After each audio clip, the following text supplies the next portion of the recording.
in the media, the image of a mother, you know, it went from being June Cleaver to being Martha Stewart, or the image of a family went from Leave It to Beaver to Hannah Montana. None of us really fit that mold, and I think we make ourselves crazy trying to. The first mom that's coming to my mind is Britney Spears, and she's living a real life. I mean, she's granted she's a celebrity and there's people following her around and nobody can relate to that, but she's having problems with her, you know, with a marriage, and she has 2 kids that she's dealing with that she loves to pieces, and she's trying to figure it out.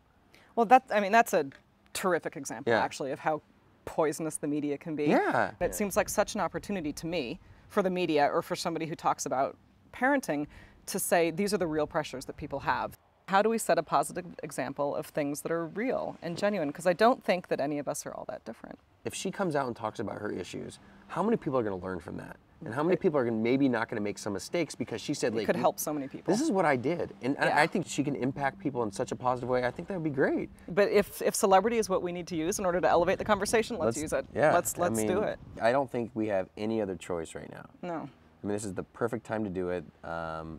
With the whole Obama movement, and change is good, and openness and honesty and trust.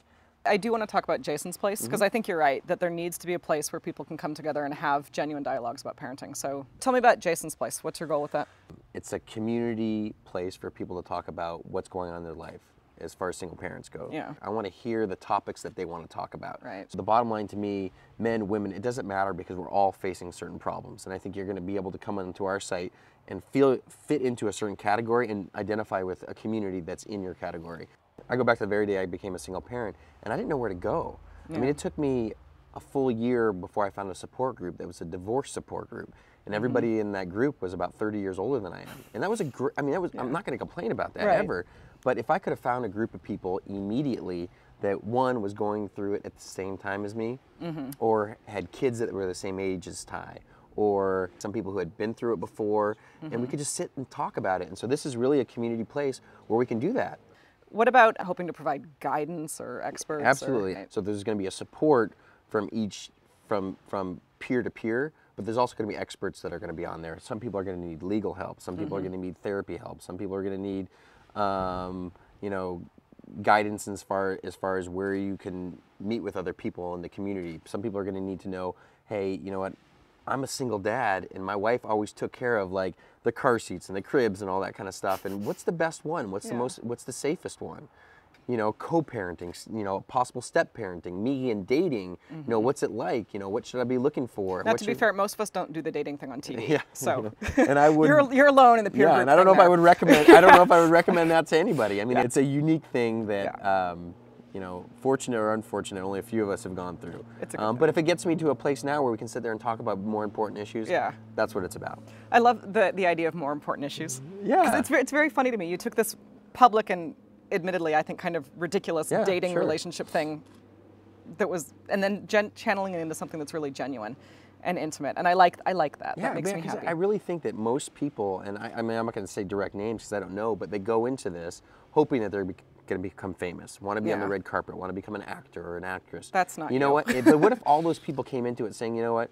What's important to me is giving back to my community, and you can go back to your community and make such a positive impact. Yeah, and that's a great example to set for your kids. Yeah, you know, obviously I'm not perfect. There's tough decisions that I've had to go through, but you know what? I'm coming out of this. I am still a single dad. I have a girlfriend, and I'm trying to figure out what's right for my son going through this long-distance dating relationship as I'm making it work. How are he and Molly? That whole sort of they're great. Not you know, parenting, step dating thing. You know, she'd be great to have in this conversation too, is because I never talked to her about being a stepmom. I talked to her at some point being like a really good mentor and positive role model and friend to Ty, just like I want to be. Yeah. You know, he's not looking for another mom. He's got a mom who's great with him.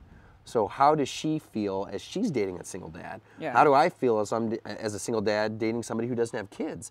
And what's that like? I mean, these are all unique topics, and you know, it's kind of magnified for everybody else to see, but if it could positively impact people.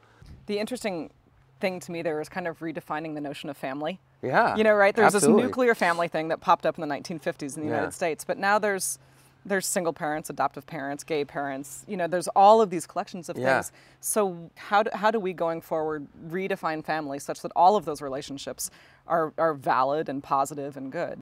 We all know no matter what happened in a separation or a divorce or whatever, there is love in there somewhere. Absolutely. because you love that person so much in the past before. So Yeah. it's somewhere there, and if you could find that inside, that's when we'll all be better off. Yeah, you just hang on to that and let that be. We gotta, Yeah. maybe we just have to dig deep enough. You know? Yeah. I mean, it's still like somehow we end up focusing on the negativity. So when we talk about like what's happening in the media, the negativity is selling. Why not change all of that? Let's change that. Yeah, that's good. I like that. That's good. Let's change that. Let's make that not be. Well, let's just do this lots more. Yeah, absolutely. Okay. I'll come over here anytime. 509. Absolutely. All right. Good wine, good view. I love it. Cheers. Thanks for having me. Thank you.